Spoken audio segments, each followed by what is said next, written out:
Eric Coan, welcome. Thank you for having me. Let me tell everybody a little bit about how I first found your work. And first of all, I'll say it was landscapes, right? Your reimagined landscapes. And it was here at the Ardest Gallery, so shout out to Julie. Thanks for letting us shoot here, where your work is featured. I got this immediate sense when I saw one of your landscapes that there was something mysterious there. There was some sort of mystique going on. I got the same feeling seeing your paintings that I did when I saw Magritte for the first time. Oh, wow. Or David Hockney, same sort of like pause me. It just made me stop and look at what I'm looking at. Wow. Because I'm not sure if it's real or if it's surreal or if it's imagination or exactly what it is. And I love work that makes me stop and look at it more. So that's how I found you. And going through your portfolio on your website, I also realized that you do a lot more than just the landscapes. But that seems to be the circuit you're on right now, right? That's true. First of all, thank you, because that was a huge compliment to me, but thank you. But yeah, I kind of found landscapes as a good outlet for me because with landscapes, I like to work with textures, and I like to use things that aren't human, that represent a human. It could be living or non-living, excuse me, but nature and landscapes lend itself to that. And like you said, there is an undertone, there's another story going on. It's more than just one story. So it's, I'm tying in a lot of my personal experiences, you know, traumatic things, happy things, all that stuff, everything that everybody feels. And so I'm trying to use trees or whatever the object is as a symbol as a human, but it's kind of a dreamscape. I call it landscapes of the mind. Landscapes of the mind, right. Right. And there was a quote, at once remembered and imagined. And I definitely get that feeling. Like, did I remember that or did I imagine that? Right. You know, there's one piece in particular that really got me. It's called Still I Set Sail, the one on the water. And I'll tell you what, that's personal to me. I get a little chills when I think about it because I have this recurring dream. I've been having it for at least 40 years, at least as long as I can remember. And it's being on a body of water, an ocean, and just these big, massive waves, like a big tsunami wave coming to take me. But right before it takes me, I wake up, always. And it's a recurring dream. I've always had this thing, and when I saw that painting, it made me, it looked like what came out of my dream. And there's a grand scope of scale to a lot of your landscapes too. I saw that in several of your works. The Inlet Became the Sea was another one. Grand scale. Summer Colors of the Gulf of Mexico. Another beautiful, like, just magnificent, large scale landscape where you feel small, you know, like very little in the world. Can you speak to that a little bit? I can. I feel small. Yeah. So we are small in comparison to not just the Earth, but the universe. None of us even know why we're here. So I feel like landscapes bring that to the table. For me, it makes it easier to communicate those ideas when I'm, you know, not just for myself, but for anybody else who's viewing my art. I want them to feel small. I want them to have self-contemplation. I want them to think about their relationship with themselves, but their relationship with the universe and with people around them, people in their lives, people maybe not in their lives, how they communicate with other people and how people communicate with them and how they absorb, you know, their energy and that's kind of where I go with that. Yeah. Well, it seems you used another phrase. You said it was reality weaving.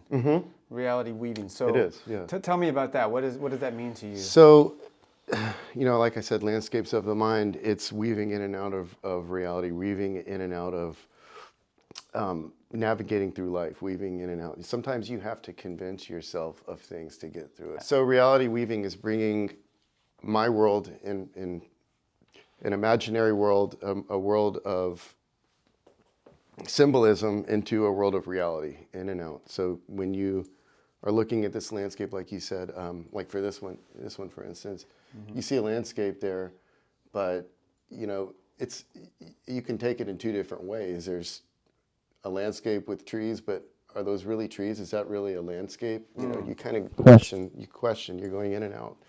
And then you think, why are those trees there then?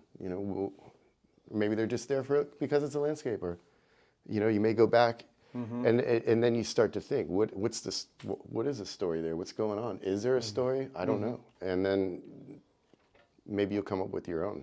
Yeah. But hopefully something along the lines of what I'm trying to communicate, hopefully. That's cool. That's exactly the thing that makes me stop and look. Because, again, looking at this piece in particular, I see those trees. Is it a tree or is it a leaf? And if it is a leaf, then why is it so big? Why is it a tree in form? And then it has shadow, so the sun must be working, right? Like, there's these things that are working. But again, it makes you stop and want to understand it. And as much as you want to understand it, you can't ultimately, not 100% anyway. You can kind of make up stories in your mind. At least this is what my experience is with it. And that's the same thing I get with, like I said, Magritte. I remember being at the Menil one time and just staring at one after another. That's why I'd love to see a whole room of your landscapes, because I could just stand and look at each one and try to figure it out. That's one thing that I'm always working on trying to get better, but one thing I've tried to do is simplify things. So simplify hills, simplify trees, simplify animals, boats, whatever it is. I appreciate hyper-realistic art, and I think it's beautiful in its own right. But for me, I don't want something to look hyper-realistic. I want it to look like it could be real. You can imagine it being real. It's real enough, but it's not quite real. And so it's actually kind of hard to do that. I mean, for me, it's hard to do that. So it's taken a lot of, I guess, evolution through, years of just working through it. Like you said, you went through my website and you found a lot of different things. Some of that was me working on finding something that was cohesive, finding an outlet for my work that would help me create a body of work that's cohesive, because I feel like a cohesive body of work helps you communicate your idea better. If you have it doesn't have to be a consistent theme, but I think that helps communicate your idea better and lets people into your world and lets them know a little bit more about you. Yeah, and going through your portfolio, you could see that you have the technical skills too. I wanted to ask, did you go to college? Did you go to art school? Because you look very technically sound. Like there's some old, I don't know how old they are, but going back in your portfolio, some drawings of animals and insects and things that are very realistic in nature. Looks like drawing, ink, some charcoal stuff, but very technically sound. And you do a variety of things, a variety of mediums, sculpture as well. Oil paint, acrylic paint, watercolor, right? You kind of tested all of the waters. And I guess that's part of the process, right? Well, doing all of that, that's kind of also where I ended up where I am now, because I needed to find a way to combine all of those things. I like to work with multiple different materials at once. I like to use watercolor sometimes as a background. I'll use that in my background if I'm working on paper. It depends. I think, a long time ago I worked with resin, and I would make a painting and then do layers of resin. Now I can just kind of work with all of them, and it just happened organically, I guess. I don't know if that answers the question you asked. Yeah, did you go to art school then? Okay, yeah, so I went to U of H for a while. I didn't graduate from UH. I ended up going to the Art Institute of Houston, which is now defunct. Okay. But I got a degree in graphic design. I did not learn painting. I'm a self-taught painter. Oh, okay. Wow. And did you already have the drawing skills then? Have you been drawing for? I've been drawing my whole life. Okay. Yeah, you can tell. You can tell that you've been drawing for a long time, and it seems like I can always tell the artists who can draw. I guess that's my own little thing. Well, I just think I just have a crazy imagination, and I just remember when I was little, I would do these little doodles. They were so tiny. I would just, I think it just developed my fine motor skills a little bit, and I've always liked doing little things like that and tinkering with objects, taking them apart, putting them back together. That probably helped with some of that a Yeah. little bit. Yeah, and that probably comes through with this landscape series you're doing too, because you're kind of deconstructing what a typical landscape would be. And I forgot to mention at the beginning too, I am like, usually, and I don't mean to like hurt anybody's feelings, but I usually get bored to death of landscapes, to be honest. Unless it's a place I know, I really don't, I'm not. But the abstract ones, the strange ones, the surreal ones, those kind of draw me in. Right. And I think that's just because I don't know all the answers to what it is, you know? If I see a beautifully rendered landscape, I can appreciate it for what it is. But I like art that makes me ask questions and... I mean, they're landscapes, but they're not really landscapes. Right. That's why I think. Right. They're not really landscapes. I mean, that's probably, I hope that's some of the reason why you feel that, because that's what I've been working really hard on, is trying to create that separation, you know, in plain sight. And I feel like it's just been really challenging for me because I can't put myself into somebody else's perspective. But that is one of my goals, is to be able to do that, and I appreciate it. Thank you. Nailing it. All right, you got it. You got me. Okay. Tell me a little bit about the way you use texture in your paintings too, because that's something I'm also really drawn to. There was one in particular, Summer Moonlight in the North Atlantic. It has like this little, it looks to me like a lightning strike or something, but when you get close to it, it's actually like cracks in the paint. I'm not 100% sure what it is. Again, that's something that I'm drawn to. I'm drawn to art that I have to ask, what is that? How did he do it? Why did he do it? So you're asking why I work with different textures? Well, what is, tell me a little bit about the textures that you use, because you don't have to give away all your secrets, but I'm just curious of how you...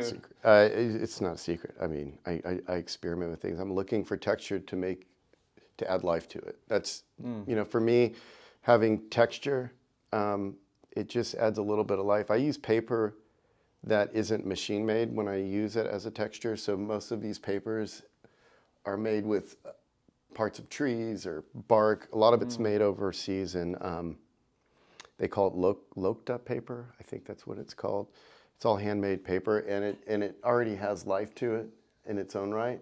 Like these little squiggly lines, it makes me think of water. And I keep referring to this because there's not a lot of work it's standing here, right there, yeah. So, you know, ending up, sometimes I know which one you're talking about with the cracks. That's a different painting, but that actually ended up as an accident very early on, and I loved the way those cracks were there. It was because I don't remember what materials I was working with. Sometimes I experiment and with things you're not supposed to experiment. Sometimes it works, sometimes it doesn't, and those cracks brought life to it. Like you said, the lightning, that is kind of light. I mean, it's not lightning, but it represents lightning. That's what it looks like Yeah, to me. yeah. No, it does. It looks Yeah. like it to me too. I mean, there's another story behind it, but yeah, I liked the way those cracks. But that's a happy accident, I guess. Right. Yeah. I mean, that's what you hope for. Right? Yeah. Well, tell me more. What is the story behind that piece? Because it's really striking. So yeah, that was when I took a trip to Maine for the first time. I've only been there once, but my wife and I took a trip to Maine, and I've always been kind of infatuated with the Northeast, not necessarily because of the history of the United States, but just because the history of whaling and human history in general, not political stuff, just in general human settlement and the outcroppings and all the lighthouses. And one night it was a little bit stormy, and I went for a walk. Byron was asleep, and I walked down by the water, and they have extreme tides there. So the tide goes way out, maybe I don't even know how many yards. And you can walk out and look around for stuff, you know, in the bay. And I looked out, and you can see. I'm not familiar with the landscape. I looked out, and you can see these outcroppings, and there was some lightning in the distance, and for me, it doesn't sound like a big deal to anybody else, but for me, it just there were some personal things going on in my life at that time, and it kind of helped me reset on that trip. At that moment, I just remembered it just happened to be when the lightning struck around that time, taking the walk and walking around in the tides, that I just felt like I was going to be able to, get over that hill. Yeah. So, and then I'm hoping that when somebody looks at that they feel something, mysterious and beautiful, but they have their own story. Mine is probably going to be a lot different than someone else's. Yeah, I think that's a lot of art is that, right? Yeah. Like you have a certain story behind the piece itself, a reason why you did it, or an idea, but the viewer really is the one at the end of the day who makes up his or her own, right? Right. And would you part of the mystique of your work too, to me, are the titles. Because I'm not always sure what they mean. I mean, sometimes I do, but when you look at them, you're not 100% sure. Two of them that I mean, I like all your titles, but two that really kind of get me to stop and wonder about the piece are the Path of Incarnation and Sentinels at the Horizon. Sentinels at the Horizon, I think I understand what that is, because those, you got those four in the middle of like a the five perspective. Five. Is it five? Okay, I know it's. I don't like to use even numbers. Okay. There's several reasons for that. I don't want to give too much away. I don't like giving too much away because of I want to detach myself a little bit from the painting so that I enable somebody else to create their own story. But there's a reason behind that too. But there's always an odd number. Okay. Cool. All right. So I'm going to start looking for odd numbers in your pieces now. Right on. But so you see those five. So five sentinels, I'm guessing, is kind of what you're going with, and it looks like they're kind of standing at attention. And those are the ones that make me again stop and what was going on here? I'm curious. You don't have to tell me, but I like coming up with my own stories. In fact. Yeah. A lot of your pieces remind me of, this is kind of funny, but when I was young, one of my favorite things to do in grade school is we would get a picture, an illustration of something with no context at all, and then we were told to make up a story, and we had like an hour or whatever to write a story. This is back when kids wrote with pencils and cursive. Yeah. And that's, a lot of your pieces make me want to sit down and write a story. Yeah. So I just wanted to share that with you. Yeah, that's kind of, the title, it's almost like a poem. It's like a shortened poem into 2 words, maybe 3. I take the concept of the painting, that's where I start, is with the story and the concept before I even paint anything. I'm trying to express something, an idea, so I'm figuring out how to do that. And so at the end, the title, I'm trying to sum up everything into one short that would hint at what it is, and do exactly. Right. You're right on, man. I think you get it. We're on the same wavelength. Okay, cool. Yeah, that's why I wanted to talk to you, because again, I love art that makes me ask questions. If I'm not interested in asking any questions, then that's usually not a good sign for me personally. In terms of what I'm drawn to. You did mention that all your pieces begin with a concept or story. Right. I wrote that down. So.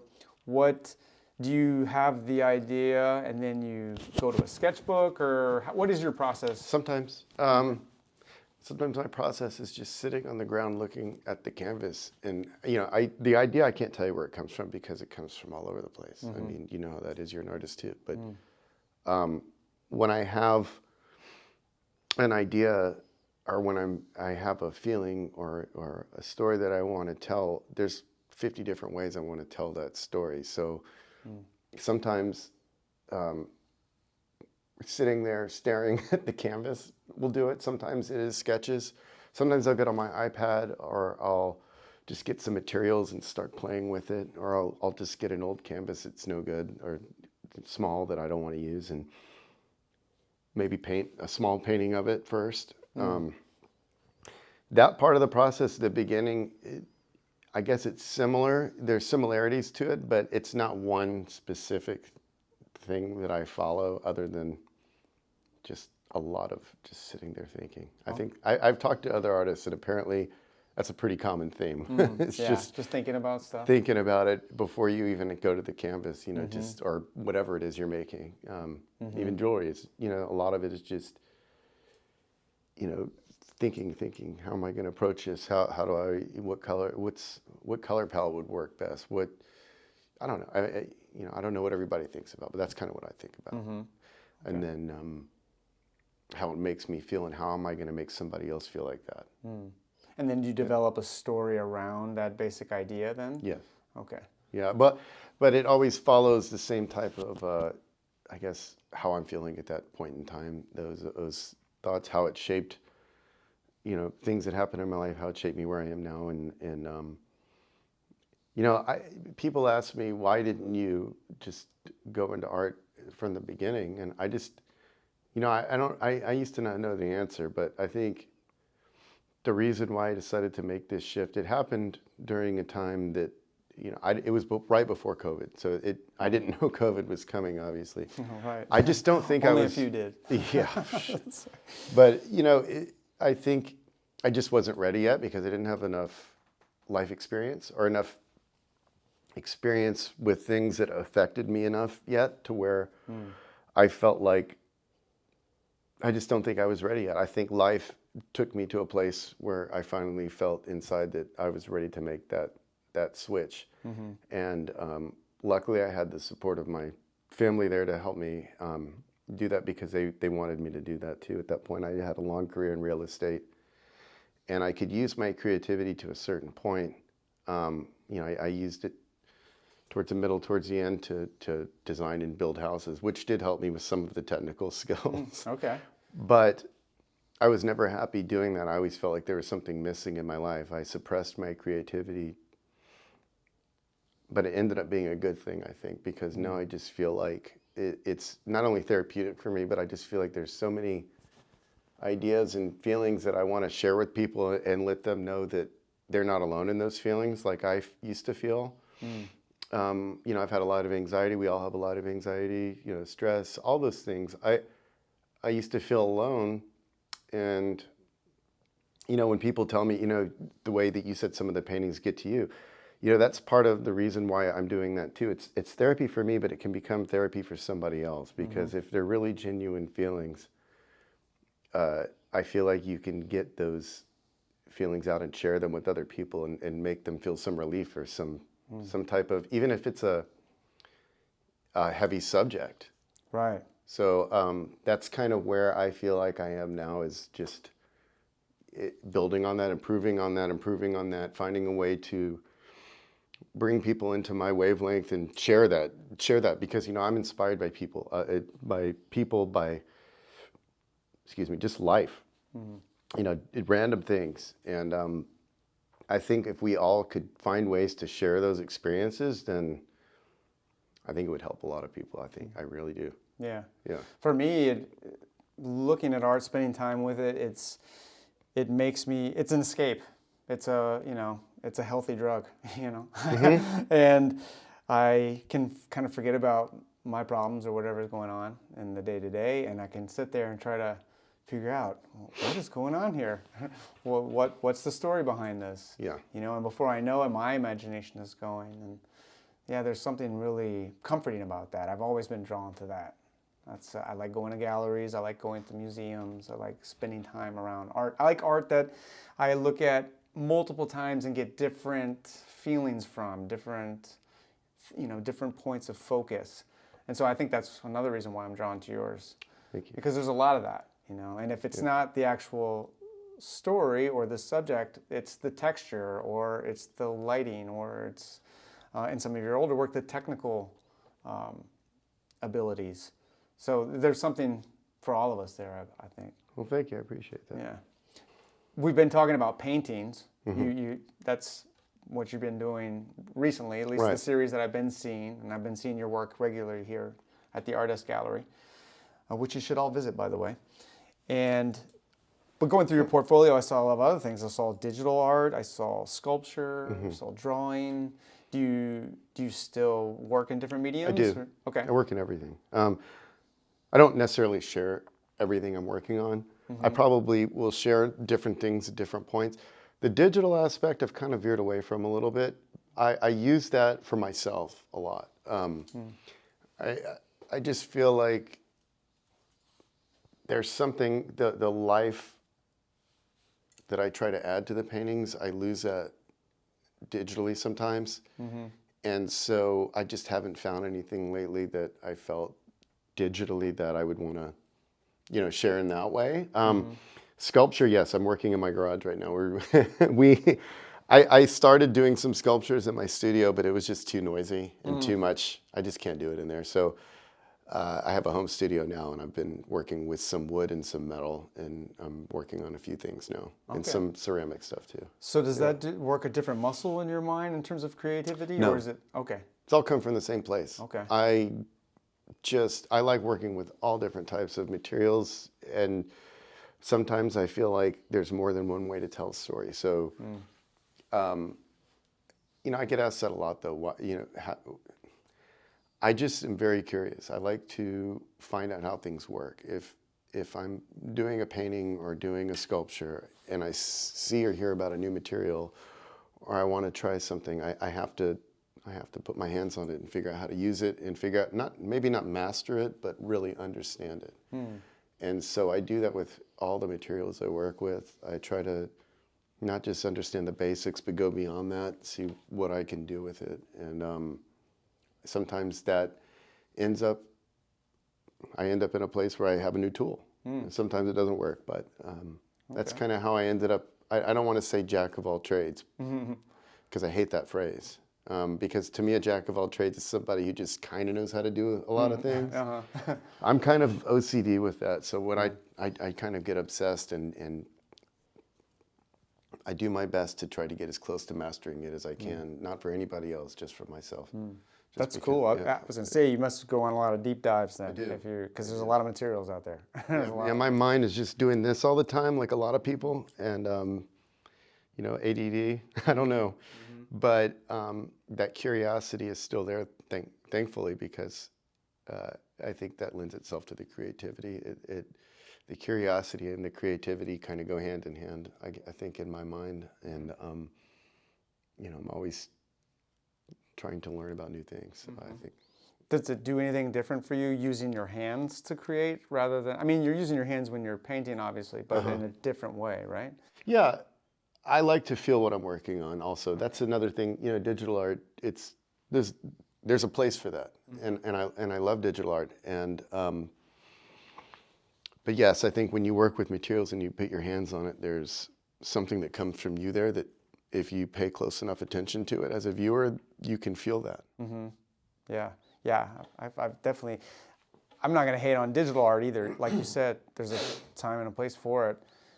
But I can't touch it. I don't have the physical response to it. Right. Or with the paintings, or sculpture, whatever, it's an actual physical thing. They're perfect imperfections. Yeah. There's no such thing as perfect. And sometimes it depends. There's a lot of digital art, even my digital art, it's not perfect. I try not to make it perfect because then you lose all human emotion.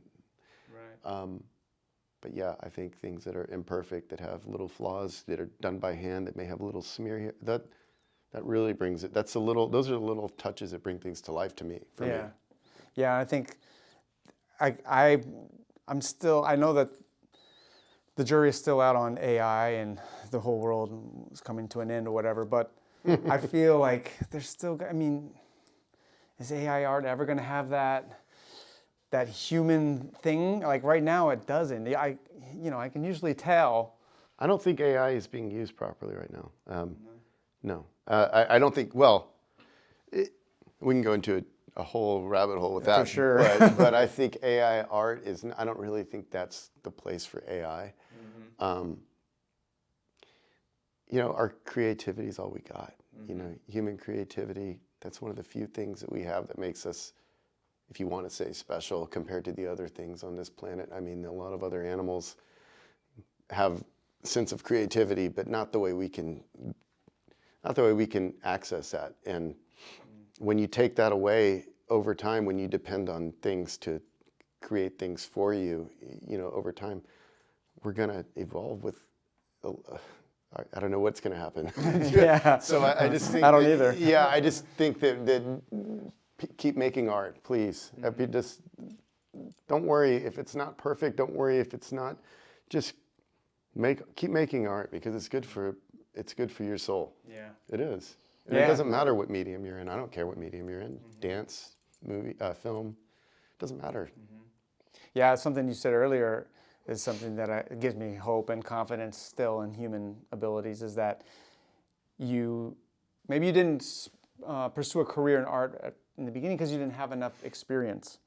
You didn't have all the things that speak to your art, that give breath to it. Yeah. I don't think a computer's going to ever have that. Or if it is, it's going to be fake, right? It's not going to be real. Well, it's going to draw from more than one person's experience. Correct. And that's not real. Yeah. Right? And that's what we crave. That's what I'm just craving, real. That's why I like having real conversations with human beings. Yeah. Right? This is the sort of stuff that as a consumer that I'm into. I listen to people talk, like regular conversations, a lot. Yeah. I love real artwork that you can touch and feel. I think that's a human thing. It's never going to go away. I think so too. There's a place for everything, but I agree with you. I hope we don't lose that. Me too. Fingers crossed. Cool. Well, Eric, let's talk a little bit. I got some rapid fire questions that I like to ask some people to find out a little bit more about you. Did you ever play Would You Rather when you were a kid? Yeah. Yeah. Okay. So it's along those lines. It won't be as right. It won't be as well. It might be revealing. I don't know. We'll find out. Okay. So I have nothing on. So these are pretty basic questions. I'm gonna just give me your answer. The answer is gonna be in the question, either or, right? One or the other. Okay. So, coffee or tea? Coffee. Right. Sunrise or sunset? That's a tough one. Depends on my mood. Yeah. How about right now? Sunset. Okay. We're getting close to the sunset. Yeah. Plan or no plan? No plan. No plan. I like it. I can see that from you. Liquor or beer?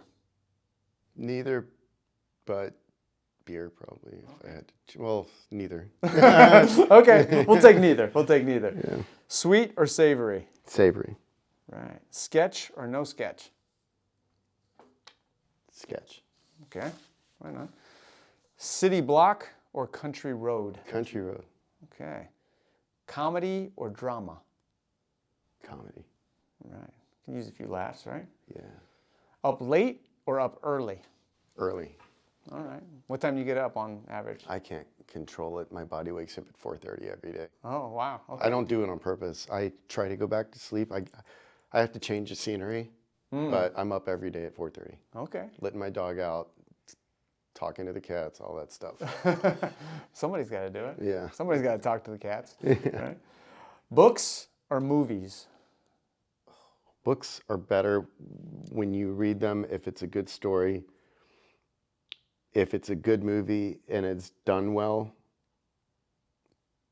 sometimes, especially when it's an unusual story, that's better. I can't answer that. Do you do both? You read and you watch movies? Both. Yeah.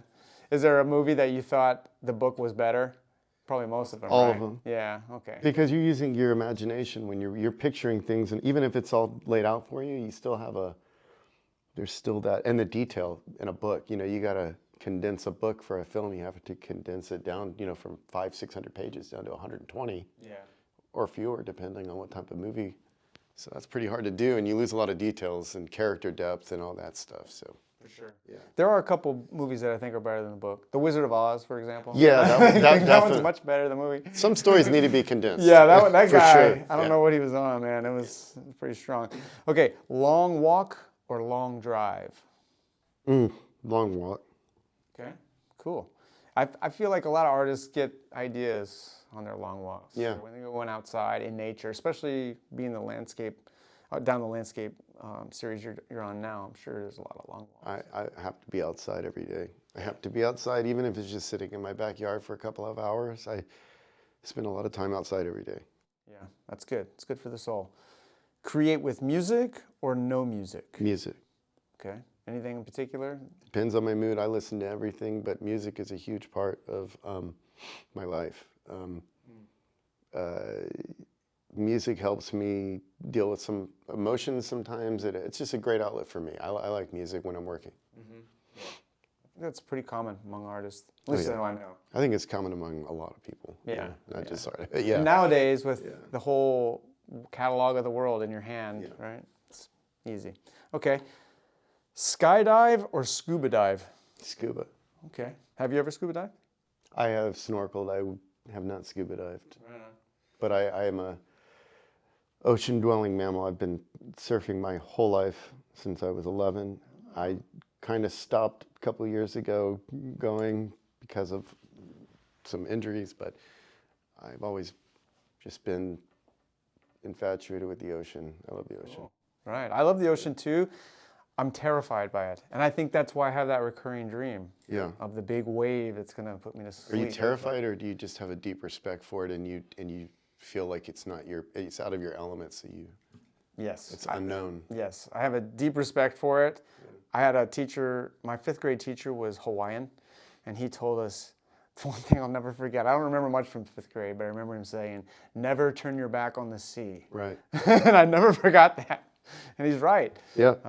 So I've always done that. But yeah, there's something about just the power of waves. And if I'm being honest, sometimes I go on YouTube and I watch tsunamis. I watch tidal waves. I do that too. Yeah. It's mesmerizing to see it. It's awesome. I love it. The power is awesome, not the devastation. The power. Yeah. And the moon circling the earth is why we have that. Right. So it's just, it makes it even, you can physically see the effects of that. And and feel the energy. Yeah. And for me, surfing was kind of a different thing, and I think it was for a lot of people. I just felt, for me, it was an outlet or an escape, I think. And that was a good time in my life. Yeah. Yeah, I don't. I was today years old when I found out the moon is what causes the waves. I knew that, but I forgot about that, and it's very impressive. Right, the universe is quite impressive. Oh yeah. All right, so work large or work small? That's a hard question. I like large, but realistically, it's probably better to work a little bit smaller, I think, first. What's the biggest piece you've ever done? 6 feet by 7 feet. Oh, okay, pretty big. But I don't like to work that big most of the time. Did you? Unless there's a particular reason. Well, first of all, you have to have a huge wall for that. Right. Okay, and a lot of real estate in your house for that. So most of the time, that's not going to work unless it's a new house, new build. Also, the amount of material, unless you have a specific reason, I feel like I'm kind of veering away from the super, super large pieces, unless I have an exhibition or something where I want to have a dramatic, this is about the size, 36 by 48 is about the biggest I like to go unless there's a reason. Yeah, that's a good size, I think. Yeah. Yeah, it'll be a good, conversation piece in the living room or something. Yeah, you can stand in at eye level, you're kind of in the center of the piece, so it's, I feel like when you're standing in front of a painting in your eye, eye level, the center's kind of with your eyes of the canvas, it can have a more dramatic effect sometimes. Yeah. Cool. All right, last one. One painting at a time or many at a time? Several. Yeah? How do you work on many things at once then? I do. Yeah. I'm always working on multiple things. Right on. How do you know when something's finished? Intuition. Intuition? Okay. Yeah. Picasso said, no work is ever finished, only abandoned. Yeah. That's kind of how it is. You can keep going. Yeah. And then you can overpaint something, and you have to trust. That's the difference between, I think, a lot of really good artists and mediocre artists is their intuition. You have to have really good intuition, and know when a good stopping place is. Sometimes you don't get it right, but Right on. Yeah. Well, speaking of, I think you got great intuition. You Thank you. you know when your paintings are done. I really appreciate you coming in and Thank letting you. us have this conversation. Just want to remind everyone to visit the Ardest Gallery here in the Woodlands. Come and visit. Take some of Eric's work home with you. You can find Eric. I'm going to put your details on the screen here.